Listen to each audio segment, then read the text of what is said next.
सीमारे बढ़िला सुरक्षा स्वाधीनता दिवस पालन पर सारा देश प्रस्तुति रे लागी पड़ी। सेपटे सीमा को सुरक्षित रखा सेना दिन राति एक कर देइछे। जम्मू काश्मीर रे सुरक्षा को बढ़ा जाइछे। विशेषकर पाकिस्तान सह सीमावर्ती अंचल रे पेट्रोलिंग को सुदृढ़ करा सह कड़ा नजर मध्य रखा जाइछे। ड्रोन कैमेरा सहाय्य रे अंचल उपरे दृष्टि रखा जाउछे। पाकिस्तान पटु बारंबार अनुप्रवेश उद्यम करा जाउछे।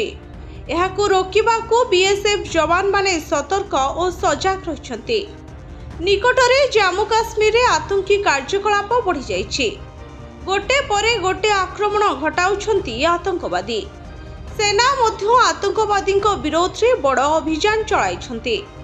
तेणु स्वाधीनता दिवस रे जेपरी कोनोसी अघटन न घटे सेथिपाई सुरक्षा कर्मी माने सबु प्रकार चेष्टा करछन्ते। ब्यूरो रिपोर्ट भंजौता न्यूज।